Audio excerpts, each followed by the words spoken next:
Good morning, good afternoon, good evening, wherever you may be watching this video. This is Syn-Star Tech Talk with Giles. Hello. And welcome. me, Sam. So in today's episode, we are going to look at how does your current IT company measure up. We understand that IT is inevitable for any business. It's so important to have reliable and effective IT, both for your employees and also the customer as well. So we're going to be focusing on 5 top tips. The first tip we are going to be looking at is response time. So Giles, tell us a bit about response times. How fast are they going to actually fix the issue? That's what's important.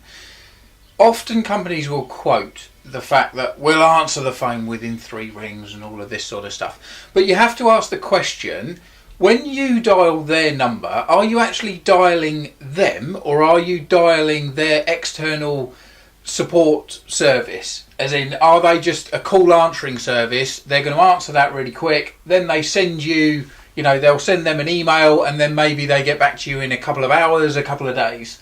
Or do you actually get through to the support company? That's really, really important. So moving on to our second tip, it's all about support, proactive and reactive IT support. So Giles, tell us a bit about the difference between proactive and reactive. Okay, so essentially reactive is very much just give us a call when something goes wrong. And then essentially the tech then needs to start from scratch every time, whereas proactively monitoring means that they'll just have a lot more information to hand. They'll be able to look at logs on how the machine was performing and just generally having much more of a better picture of what's going on. So was there a hardware issue? Did the hard drive fail, for example, or start to fail, and that's why actually the machine won't boot now, as opposed to maybe there was an update that went through. So it's just having a lot more information to hand and then basically being able to fix it faster. And moving on to our third point is about understanding your IT support, your agreement. So in terms of the kind of businesses out there, there are various different types of businesses that will be watching this. Why is it important to understand the agreement that you have in place and the type of IT support that you'll receive? Often you can pay more and get more, but sometimes you'll pay more and actually get less. It really depends on the provider and obviously the type of support that you want. So, for example, maybe if you're a smaller business, you don't need the sort of all the bells and whistles. What you actually need is that bit of help when you need it. Whereas if you're a bigger company, say with on-site servers, then you need to know that when you shout help, it will be dealt with fast. And then if it's not, you do actually have that bit of paper that says, wait there, you're not holding up your end of the bargain. And of course, then the other sides of the agreement, the commitment length and making sure that there's no steps in there as well. Sometimes, you'll pay less for the first 6 months and then it goes up. But if you're signed in for 3 years, you're kind of stuck. So just double check. And again, some agreements are 1 bit of paper, some are 50.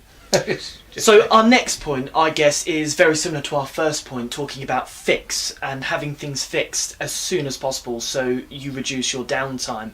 So talking about the various different parts, hardware, software parts, whatever it may be, why is it important to partner with a company that can provide you with the parts as soon as possible to get that fixed, to get it fixed as soon as they can? Yeah, well, often again, if you're looking at the website of that company, if they're using lots of stock images, that's normally the reason that they're using that is because they're trying to sort of hide almost, how they're fixing it. Are they running from someone's bedroom? Are they running from a managed office? Do they have a hot desk? Is that it?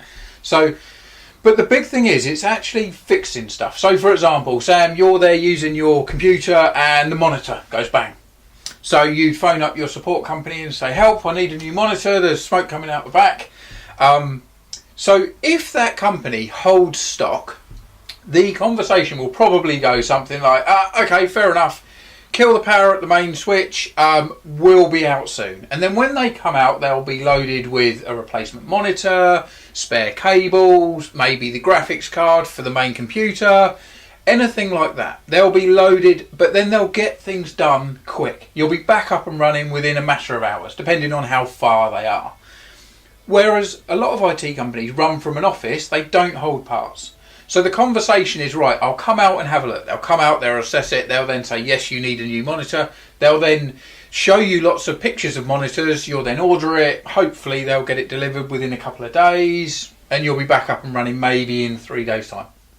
So there's a massive switch between a company that actually holds parts, that has spare machines, etc., rather than a company that's just run out of an office that doesn't hold parts. So for our final point for our viewers, just tell them, why is it important that they partner with an IT company with a dedicated account manager to understand their business inside out? An account manager, it's important that that's their job. They're not a tech.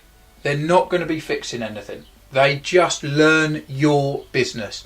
They learn how you like to buy things. They'll work with you to help you grow, and then they work with the tech to make sure that the tech installs what it is you guys have discussed. That's everything for Syn-Star Tech Talk for this episode. We hope that you had a bit more of an understanding on how your current IT service provider measures up.